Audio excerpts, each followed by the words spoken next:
I think it's safe to say most Americans have either been to Disneyland or Disney World. I've been to Disney World in Orlando twice now. The first time I went, I was 10 years old. Me and my family just returned from our second trip as a family, 10 years later. We went during February, so it was relatively quiet at all the parks. We did go to all 4 parks. We started with the Hollywood Studios, then Epcot, then the Animal Kingdom, and then finally the Magic Kingdom. I had a great time until I went on Splash Mountain. Splash Mountain is one of the more popular rides at Disney World, and I remember it being my favorite 10 years ago. Since we left all the other parks relatively early, we decided to stay at the Magic Kingdom until midnight. After the nightly fireworks, the park started to really quiet down, basically to the point that the park was dead. We got on a few attractions with no lines. My little brother, who was 13, was really getting into the spirit. He was wearing mouse ears and a bright green Mickey Mouse shirt. Me and my older brother teased him about it throughout the day. Somehow, we were so busy that it wasn't until around 11:30 at night that I remembered that we hadn't even gone on Splash Mountain. I reminded my family, but my parents reminded me that the ride closes at 11. Since we were already in the Frontierland, which is the section of the park that Splash Mountain is in, I convinced my family to check anyway. I walked ahead of my family to try and save time. When I arrived to the Splash Mountain area, there wasn't a soul in sight, other than the guy manning the entrance. He informed me that the ride closes when the park closes. I had a feeling I was right, but I suddenly felt the urge to pee, so I called out to my family, who was still approaching the entrance, to wait while I ran to the bathroom. Conveniently, there was one right by the entrance. I'll spare you the details, but after I returned to the entrance of the ride, my family was gone. I called for them, walking around cluelessly, but there wasn't even a response. I turned back to the entrance to ask the worker who was standing there if he saw where they went, but he was gone too.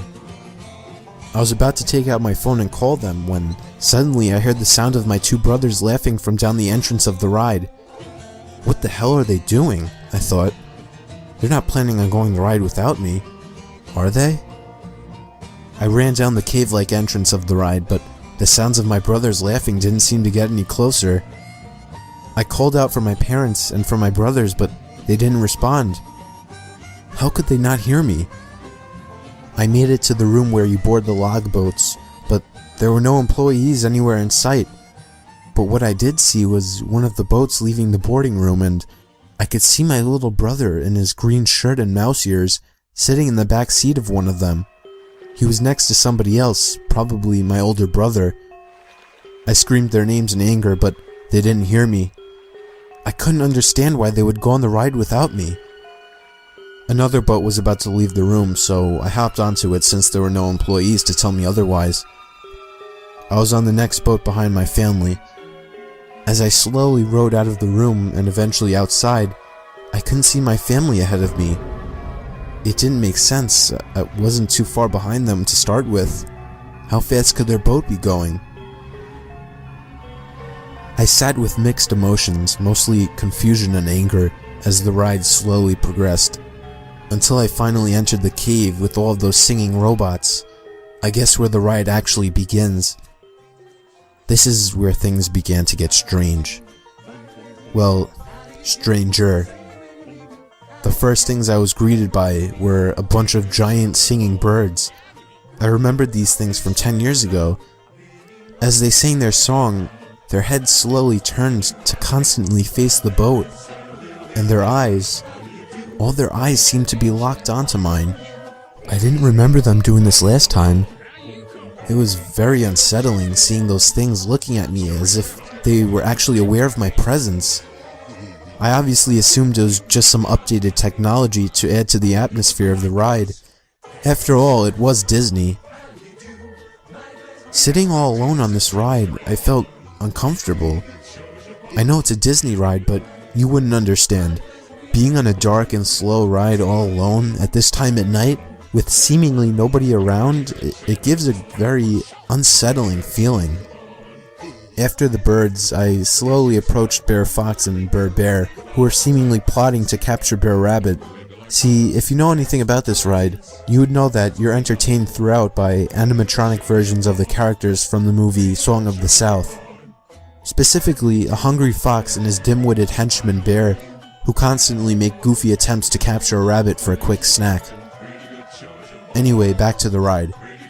Normally Brer Bear would be carrying around a big wooden club, but this animatronic, he was holding an axe, and instead of his normally goofy appearance, he had a more intimidating look that was definitely not child-friendly, and standing on his shoulders was Brer Fox, only a much more evil and scary version.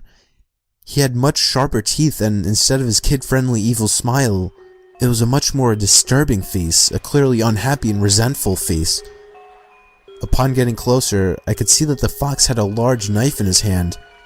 The two animatronics began speaking, or at least the ride audio provided the sounds of their characters speaking, but the voices were also off. The voice of the bear was so muffled and distorted that it was incomprehensible, and the voice of the fox, it almost sounded demonic. The background music was too loud for me to make out anything being said, though. My boat passed the two characters, only to approach something equally unsettling. There was Brer Rabbit, but instead of singing like I remembered he did, he was just sitting on top of a broken mailbox. Instead of his normally happy face, he had on a depressed face with bloodshot eyes and a red stain on his pink shirt, presumably blood. This wasn't right. Disney wouldn't do something like this. I didn't want to be on that ride anymore. I shouted out for my family in hopes that they might hear me, but there was no response. The song switched to the Laughing Place song, but it sounded different. It didn't have that cheerful feel to it. At this point, every single animatronic character on the side was making direct eye contact with me. They were not cheerful, kid-friendly faces, though. They were angry, hateful faces. This has to be a joke, I thought. I must be going crazy or something. They wouldn't do something like this, not at a kid's park.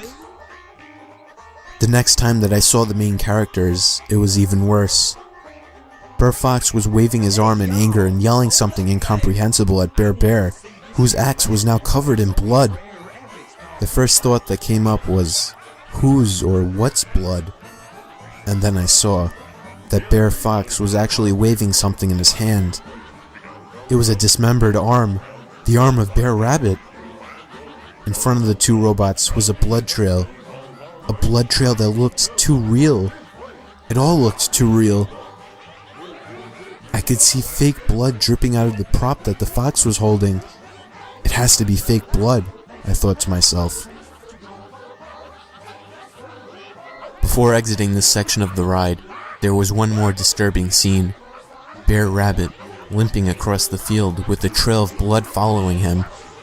It didn't make sense. The blood actually dripped on the floor, only appearing behind him. How could that be unless someone cleans up the blood after every time a boat passes by? But by this time, it was pointless to try and rationalize any of this.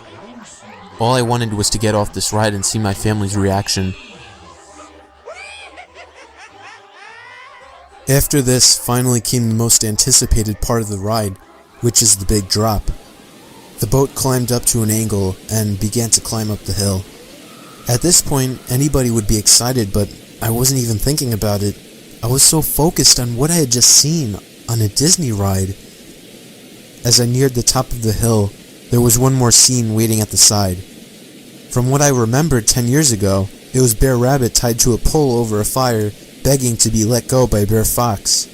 But this time, it was the most disturbing thing I've ever seen in my life. Brer Rabbit was still seen tied to a pole over a fire, but Brer Bear was also there this time, with Brer Fox standing right beside him. The bear raised his axe high in the air, and with one swift and almost too realistic motion, he swung the axe straight through Brer Rabbit's neck, slicing his head clean off. Fake blood sprayed out from the thing as the head fell to the floor. The red liquid even sprayed onto my face, and that's when I smelt it. The metallic smell that blood gives off. It was real blood. I started to gag in disgust and shock, ready to throw up. The head hit the ground with a loud thud and then rolled into the water. Suddenly, all the lights in the ride went out, and all the background noises stopped, and it was pitch dark inside. All I could see was the hint of moonlight coming from the top of the hill. And then, coming from behind me, even over the sounds of the rails pulling the boat up the hill and the water moving down the hill, I could hear the sound of heavy splashing coming from the bottom, the kind of splashing you would hear from somebody running through water. I turned around to see nothing but darkness behind me, but the splashing was getting louder, and just as I reached the top of the lift hill, I could see a giant humanoid figure, probably 8 feet tall, begin to run up the lift hill. As it ran closer, it stretched out its long arms, seemingly ready to pull me out of this boat. The shock of it all prevented me from being able to note any of its features before dropping down to the bottom of the hill outside. What did I just see? I must be going crazy. What the fuck was that? I thought it was all a dream. I pinched myself. I even slapped myself in the face a few times. But it was real. Whatever, I was outside now. This was my chance to get off this nut house ride. I looked for any place to climb over the fake rock walls, but all of the walls were covered by big spikes.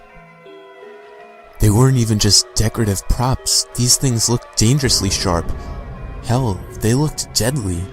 And they covered every single imaginable place to climb out. It was like I was really in a giant briar patch. It was like these spikes were put here to prevent anybody from escaping the ride. I pulled out my phone and turned on its flashlight to see if it was safe to even hop out of the boat. I shined the flashlight down into the water, revealing even more spikes under the water. There was no way out at all. I screamed at the top of my lungs for help, but there was nobody around. It was pointless. I continued to constantly glance over my shoulder to make sure that that thing that I saw wasn't behind me, and with that, I slowly rode back into the caves of the ride, where I was greeted by the Zippity-Doo-Dah song.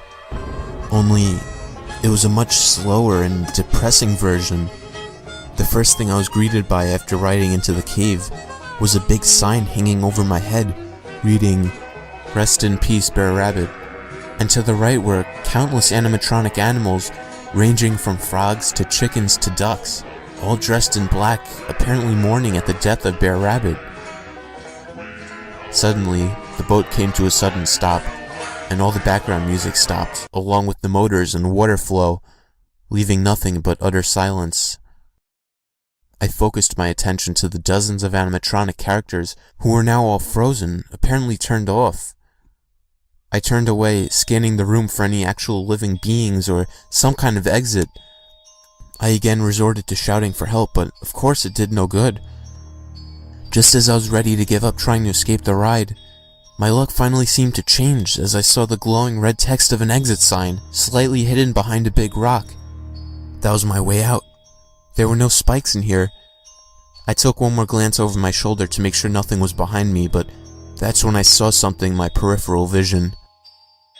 I didn't want to look, but I forced myself to turn around and see that the dozens of mourning animatronic animals have all turned their heads to face me. But whatever was doing this didn't allow me to witness this for more than a few seconds because the lights went out inside the cave, once again leaving me in complete darkness and silence.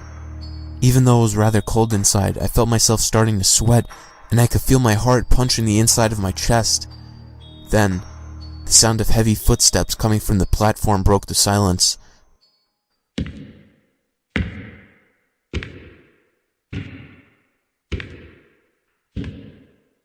I found myself hugging the edge of the boat, too scared to even think about getting out of the boat. The footsteps stopped right at the edge of the platform, and then the boat started to rock back and forth. Something got into the boat. I leaned against the wall in shock and horror, still as a statue. The thought of something grabbing my foot the second I tried to hop out of the boat haunted my mind, paralyzing me in that position. I stayed still like this, not even moving my arm to itch for what felt like 10 minutes. My eyes were somewhat adjusting to the dark, but I refused to turn my head to see what was behind me. Just as soon as I began to think I should make a dash for it, I felt something grab my right shoulder. I didn't even dare to look at the hand that was grabbing me. I immediately jumped out of the boat and ran onto the platform. I grabbed my phone and turned on the flashlight, helping me find my way through the props to the exit door. The door led to a long hallway where I eventually found a back door leading to the outside of the ride. I was safe. I made it out alive. I immediately dialed my mom's phone number and she answered within seconds as if she was waiting for me to call. I asked her if she was alright and she said she was fine. I screamed into the phone to meet me by the exit of the park right away. She sounded confused and asked me where I was, but I hung up the phone and ran to the exit of the Magic Kingdom, planning to never return again. Since this experience, my parents have been sending me to many psychiatrists and seeking as much therapeutic help as possible, but I'm still convinced that I hadn't imagined it. It was too real. My advice to you, never ride something like this alone during a very slow day late at night. I don't know how or why they would do this, but I don't know if Disney is hiding something. I still think of the creature I caught a glimpse of and whatever the thing was that was in the boat with me. I sometimes wish I had turned around to see what had grabbed my shoulder, just to kill the curiosity that I know will never go away. But maybe I should be happy I didn't turn around. Possibly the strangest thing about all of this, though, when I met up with my family at the exit of the park and tried to get some reactions from them, they told me that after I went to the bathroom, they simply walked around, waiting for me. They never got on the ride.